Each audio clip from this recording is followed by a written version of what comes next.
You want to start a coaching business, but everyone knows it's hard because it's not like corporate where you have a pathway to success and it's clearly defined for you so that you just follow the plan. But here's the reality. It's not that that's what it is. You're smart enough to figure it out.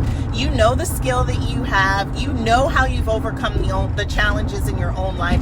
And you know how you can help solve someone who is an earlier version of you's life. What you need is a pathway to success. And that's the easy part. It's the exact coaching system that I use to walk away from my multiple six-figure job and go full-time in my coaching business. I'm Charlene Ridley. I help working professionals like you create a second stream of income by starting a business, either in the coaching, digital product, or course creation space. The first thing you need to do to become a coach is to identify your ideal client. Like we said earlier in the video, this is going to be an earlier version of you. So resist the urge to think it's everybody. I know your heart for people wants to help everyone, but here's the reality.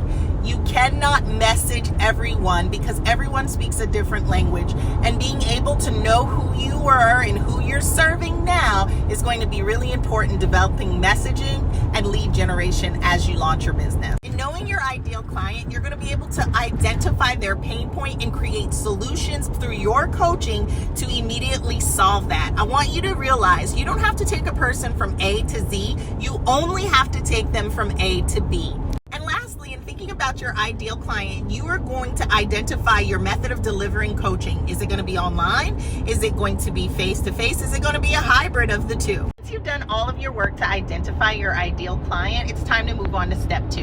And step 2 is creating the systems and processes that will support your business. Now, this is the sticky part where most people get stuck, but don't get overwhelmed because you're already familiar with standard operating procedures and processes. You use them all day long in your day job. You just don't tend to think about them if you weren't the person that actually wrote them. So when you're sitting down to develop your own processes, you're going to write, number 1, your lead generation process. What's your process of acquiring clients? And this can be super simple. It can be based on referrals. It can be a social media strategy.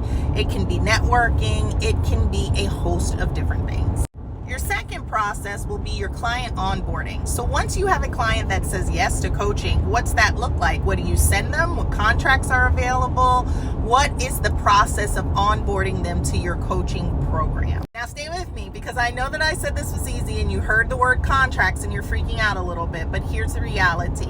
There are lots of ways that you can draft contracts for free. You can go on LegalZoom, you can have ChatGPT draw you up general coaching contracts. There's lots of ways that you can get started doing this very inexpensively. And then finally, you're going to need a customer service process. This means, how are you going to handle missed appointments? How are you going to handle if you're taking payments? How are you going to handle payments that need to be rescheduled? How are you going to handle refund requests?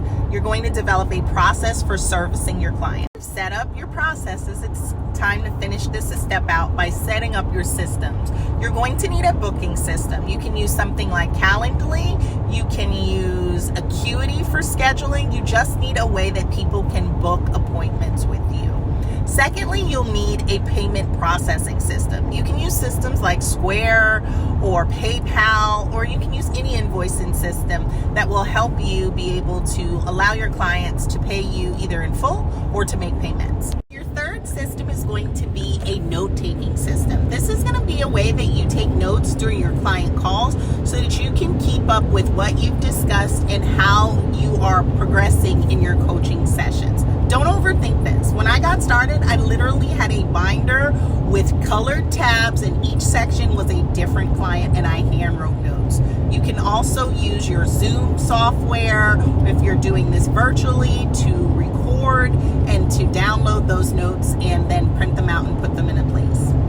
Steps 1 and 2 are done. Therefore, you're ready for step 3, which is to launch. And launch is the fun part. This is where you get to start creating messaging. And this messaging should be highly specific. Remember, we talked about your ideal client and their pain points. So all of your messaging is going to be around how you solve that pain point. Clients don't care about the process. They're not interested in how long your coaching is, what systems or framework you use. They want to know that I have this problem and that you are absolutely the person that understands it and that you can solve my problem. So as you're creating messaging around this, be very clear, be very specific. And when I say be clear, think about this. The average American has a 7th or 8th grade reading level. So don't get super complicated. Don't make it sound